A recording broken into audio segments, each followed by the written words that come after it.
Okay, हम लोगों ने अपने पिछले वीडियो में ग्राफ के बारे में देखा था, वेलोसिटी टाइम ग्राफ और डिस्प्लेसमेंट टाइम ग्राफ या डिस्टेंस टाइम ग्राफ। अब हम लोग नेक्स्ट टॉपिक पे चलते हैं। नेक्स्ट टॉपिक है आपका equation of motion.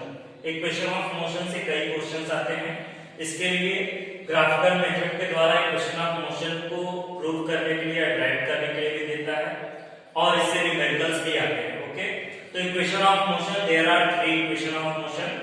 First v equal to u plus at, इसे कहते हैं फर्स्ट इक्वेशन ऑफ मोशन या इसको एक और नाम से भी जाना जाता है velocity time relation. Okay, second है आपका second equation of motion s equal to ut plus half at square. Okay, और इसे पोजीशन टाइम रिलेशन के नाम से भी जाना जाता है। और थर्ड आपका v square equal to u square plus 2as। कई कई बुक में जो है इसे ऐसे भी लिखा जाता है v square minus u square equal to 2as। इस फॉर्म में भी लिखा जाता है कहीं कहीं पर। इसे कहते हैं velocity position relation. Okay, exam में कभी कभी देता है आपका फर्स्ट इक्वेशन ऑफ मोशन या second third equation of motion, नाम भी दे देता है, या कभी कभी कंफ्यूज करने के लिए दे देगा कि prove the velocity time relation, prove the position time relation. अगर इक्वेशन ऑफ मोशन कहता है तो हम लोग घर से तैयार करके तो जाते हैं, लेकिन दे दे क्वेश्चन में कि पोजीशन टाइम रिलेशन क्या होता है, ड्राइव करिए, तो उस कंडीशन में क्या होता है, हम कंफ्यूज हो जाते हैं। हमें करना सेकंड इक्वेशन ऑफ मोशन होता है, लेकिन हम थर्ड कर देते हैं।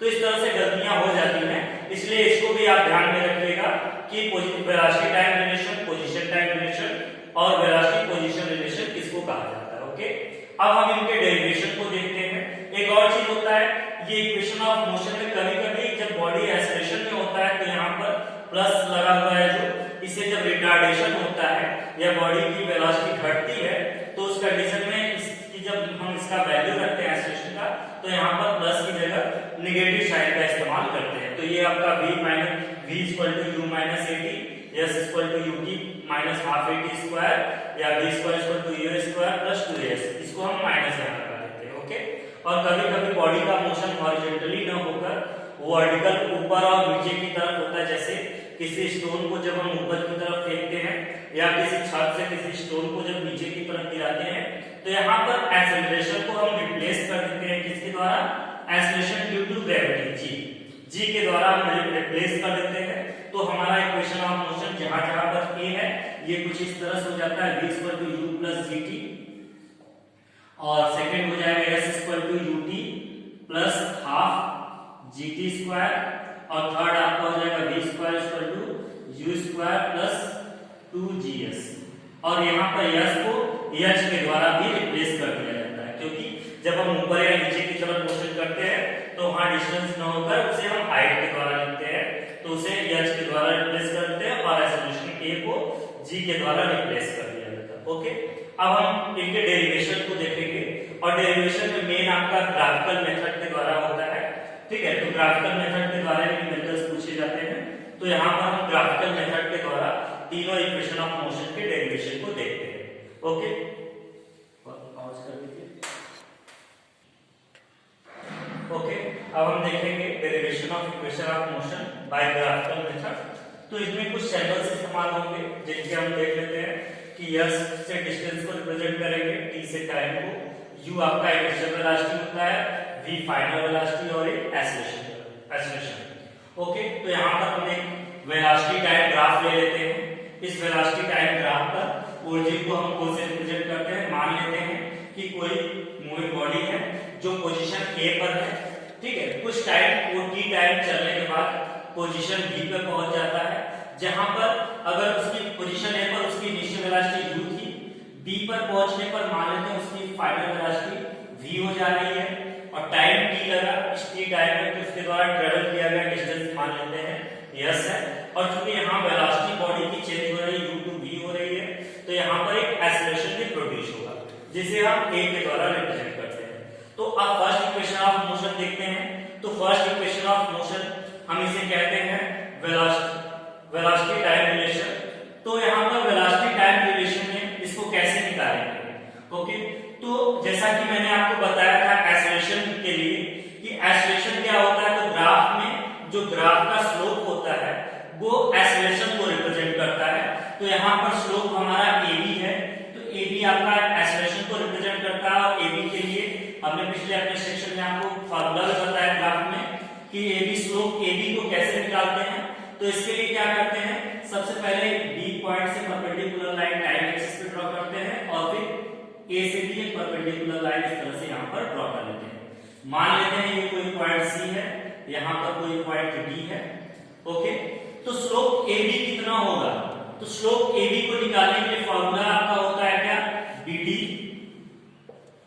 माइनस CD अपॉन AC लिख सकते हैं हम इसे, या इसी को हम OD के द्वारा भी रिप्रेजेंट करते हैं। ओके, अब यहाँ देखो स्लोप A को क्या कहते हैं, तो जैसा कि मैंने बताया ये स्लोप आपका एक्सेलरेशन रिप्रेजेंट करता है, इसे A के द्वारा लिखते हैं A इक्वल टू BD।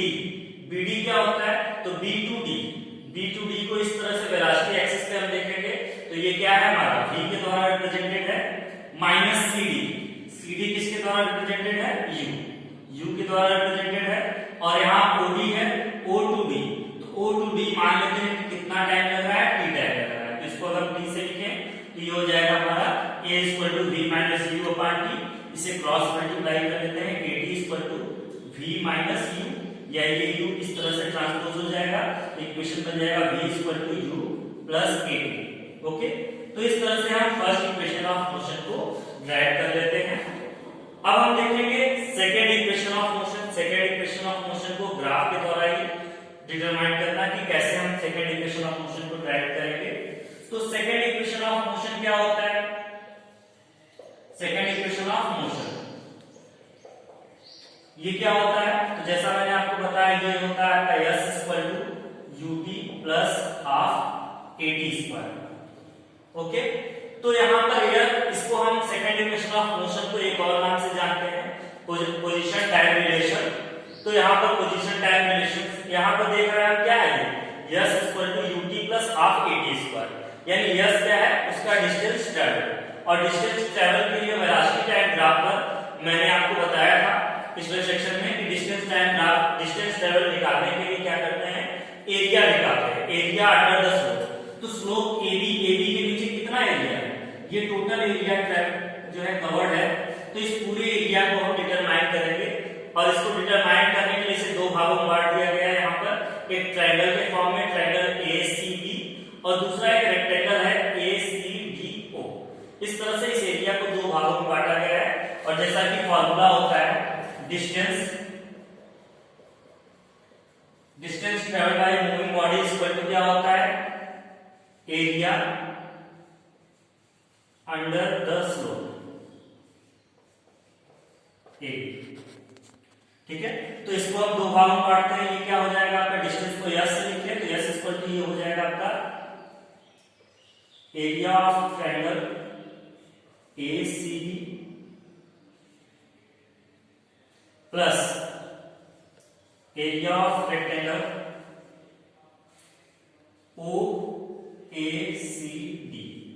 तो एरिया ऑफ ट्रायंगल क्या होता है, 1/2 base into height, plus rectangle का क्या होता है, लेंथ इंटू ब्रेथ।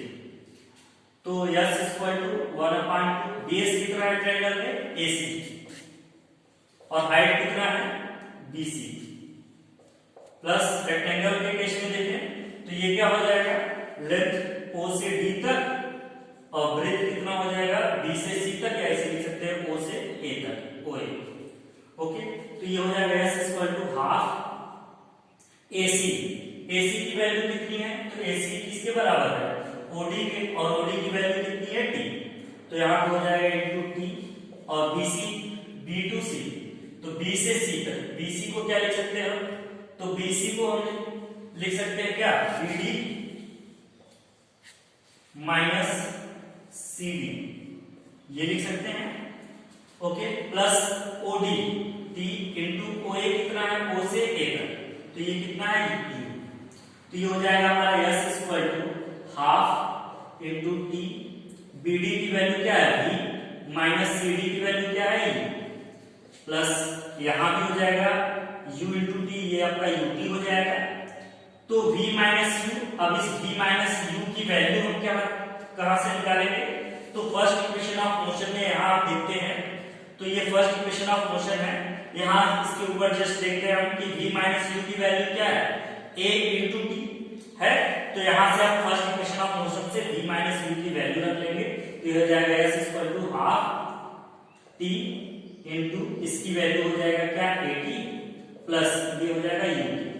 तो s इक्वल टू हो जाएगा half a t square plus u t, या इसको चेंज करके हम लिख सकते हैं s equal to u t plus half a t square. Okay, तो ये आपका हो जाता है second equation of motion. Okay, I hope आपको ये समझ में आया होगा। अब हम देखेंगे third equation of motion. Third equation of motion कैसे डिटरमाइन करते हैं, ग्राफ के द्वारा ही हम देखेंगे थर्ड इक्वेशन ऑफ मोशन को। तो वहां पे भी आपका ये फर्स्ट इक्वेशन ऑफ मोशन की जरूरत पड़ेगी, और थर्ड इक्वेशन ऑफ मोशन को डिटरमाइन करने के लिए कुछ एक्स्ट्रा नहीं, बस आपका फॉर्मूला यही लगता है, थोड़ा सा बस हमें वैल्यू को चेंज करना पड़ेगा। तो इसको हम अब इरेज कर देते हैं और देखते हैं थर्ड इक्वेशन ऑफ मोशन। तो थर्ड, जैसा कि मैंने आपको बताया, थर्ड इक्वेशन ऑफ मोशन के लिए क्या करते हैं, तो थर्ड इक्वेशन ऑफ मोशन में भी हमने देखा था कि इसे कहते हैं वेलोसिटी पोजीशन रिलेशन। तो यहाँ पे भी पोजीशन की बात आती है, और पोजीशन के लिए हमें डिस्टेंस पता होना चाहिए। तो थर्ड इक्वेशन ऑफ मोशन के लिए भी हम यही फार्मूला यूज करते हैं। ठीक है, थर्ड इक्वेशन ऑफ मोशन, तो थर्ड इक्वेशन ऑफ मोशन हमारा क्या होता है, v square equal to u square plus 2as। ये आपका थर्ड इक्वेशन ऑफ मोशन होता है। इसे कैसे हम ड्राइव करेंगे इसको भी देख लेते हैं हम लोग। तो थर्ड इक्वेशन ऑफ मोशन के लिए सेम फार्मूला यूज करेंगे, डिस्टेंस इक्वल टू क्या, एरिया अंडर द शो, या इसी को हम लिख सकते हैं, ऐसे भी लिख सकते हैं कभी कभी कि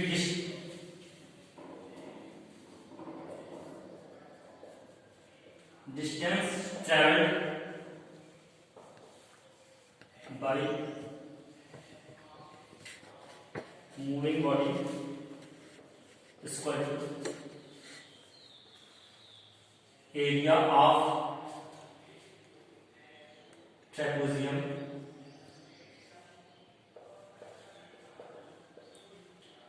ओ A D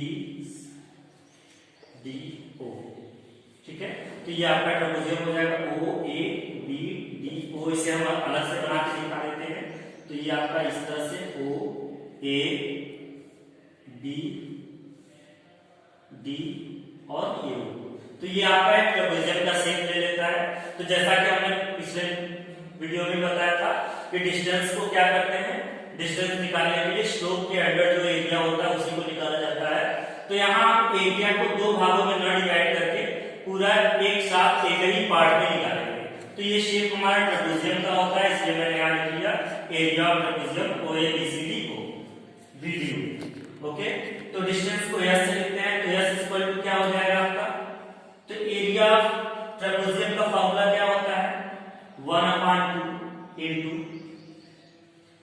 some of parallel side into height. Height या डिस्टेंस बिटवीन पैरेलल साइड ऐसे भी लिखा जाता है।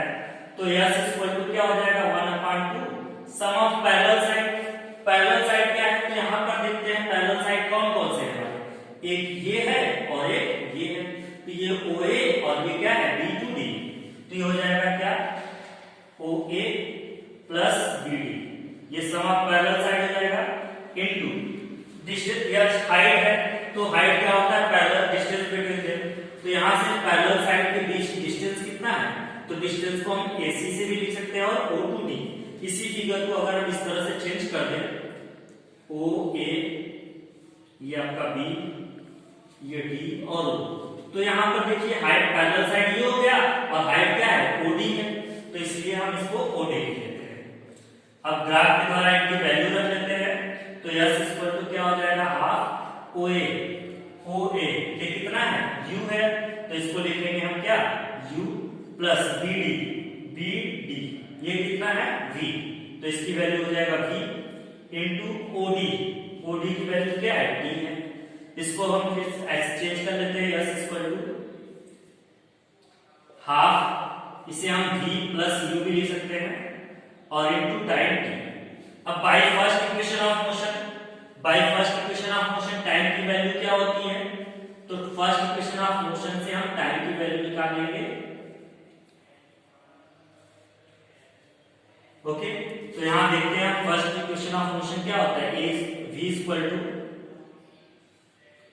u प्लस at होता है, या यहां से टाइम की वैल्यू निकालेंगे तो टाइम की वैल्यू क्या हो जाएगा, तो ये इधर आएगा तो ये हो जाएगा v minus you upon a, ये टाइम की वैल्यू आएगी। तो फर्स्ट इक्वेशन ऑफ मोशन से हम टाइम की वैल्यू यहां पे रख लेंगे, तो टाइम की वैल्यू आपका क्या आया, v minus you upon a। Okay, तो अब देखिए यहां पर ये हमारा एक फॉर्मूला बन जा रहा है, v plus you v minus you, ये फॉर्मूला होता है a प्लस b और a माइनस b का। तो इसे हम ऐसे लिख सकते हैं s equal to v square minus u square upon 2a, इस तरह से लिख सकते हैं, क्योंकि ये आपका फॉर्मूला बन जाएगा a प्लस b और a माइनस b की तरह, तो ये हो जाएगा v square minus u square, जैसे वहां पे होता है a square minus b square. Okay, अब यहाँ पर 2a का मल्टीप्लाई हो जाएगा, तो ये हो जाएगा क्या, 2as equal to v square minus u square. Okay, अब यहाँ पे u स्क्वायर इस तरफ ट्रांसपोज होगा, तो ये हो जाएगा u square plus 2as equal to क्या, v स्क्वायर, या v square equal to u square plus 2as। Okay, ये रहा आपका थर्ड इक्वेशन ऑफ मोशन। तो इस तरह से हम ग्राफ की मदद से तीनों equation, first equation, second equation और थर्ड इक्वेशन ऑफ मोशन, तीनों को राइट कर लेते हैं। और एग्जाम में विशेष ध्यान रखिएगा कि इनका नाम normally first, second, third equation of motion करके भी देता है, और कभी-कभी velocity time relation, position time relation या वेलोसिटी पोजीशन रिलेशन करके भी देता है, तो उसमें कंफ्यूज मत होइएगा, दोनों याद रखिएगा। ओके, तो ये आपके तीनों इक्वेशन ऑफ मोशन था। अब एक और टॉपिक बचा है इस चैप्टर में, हमारा लास्ट टॉपिक सर्कुलर मोशन। तो सर्कुलर मोशन को भी हम लोग देख लेते हैं। सर्कुलर मोशन किसे कहा जाता है, तो सर्कुलर मोशन, मोशन क्या होता है, तो मोशन की डेफिनेशन मैंने आपको बताया था कि मोशन जब कोई बॉडी टाइम के साथ साथ अपनी पोजीशन को चेंज करता है तो हम कहते हैं कि बॉडी मोशन में है। अगर टाइम के साथ साथ उसकी पोजीशन ना चेंज हो तो बॉडी रेस्ट में है। तो मोशन क्या होता है, यानी मोशन की का मतलब क्या है, अगर कोई बॉडी टाइम के साथ साथ अपनी पोजीशन चेंज करे तो वो मोशन कर रहा है। और मोशन कैसा, हम यहाँ पढ़ेंगे सर्कुलेटरी मोशन। सर्कुलेटरी मोशन जैसा कि नाम ही है सर्कुलेटरी मोशन, सर्कुलेटरी यानी सर्कल।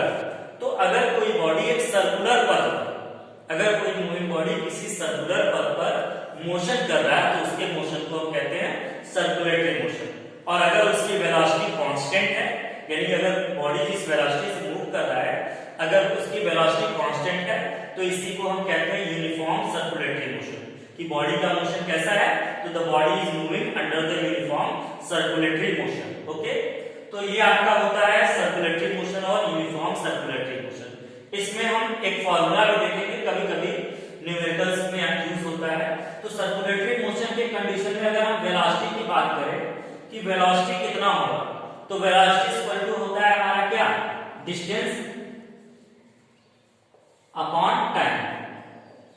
तो डिस्टेंस अपॉन टाइम, अगर कोई बॉडी एक सर्कल पर जो है एक चक्कर कंप्लीट पूरा लगाता है तो उस कंडीशन में डिस्टेंस कितना होगा, तो जो डिस्टेंस होगा वो हमारा सर्कल के सर्कमफ्रेंस के क्या होता है, बराबर हो जाएगा। तो डिस्टेंस सर्कल के सर्कमफ्रेंस के बराबर होता है, और सर्कमफ्रेंस का फार्मूला क्या होता है, 2 पाई r, ये हो जाता है। और टाइम और एक चक्कर में लगाए गए समय को हम क्या कहते हैं, तो इसे टाइम पीरियड t के द्वारा हम लिखते हैं। तो यहाँ पे इसको हम कैपिटल T के द्वारा लिख लेते हैं। कैपिटल T क्या है, capital T is a time period. Okay, और यहाँ 2 पाई r क्या है, सर्कमफ्रेंस ऑफ द सर्कुलर पथ। यहाँ पे r क्या है, रेडियस ऑफ द सर्कुलर पथ, पाई क्या है, कांस्टेंट होता है। तो सर्कुलर पथ पर अगर कोई बॉडी मूव करता है तो उसकी वेलोसिटी का फार्मूला क्या हो जाएगा, v equal to 2 pi r upon t। तो इस फॉर्मूले का यूज करके हम न्यूमेरिकल्स को भी सॉल्व कर लेते हैं, जो कि हमारा सर्कुलर मोशन से रिलेटेड आता है। ओके, सर्कुलर मोशन के लिए इतना ही है, इसके लिए और डिटेल में हम अगले क्लासेस में देखेंगे। और आपका ये इक्वेशन ऑफ मोशन, इसी के साथ आपका ये चैप्टर फिनिश होता है।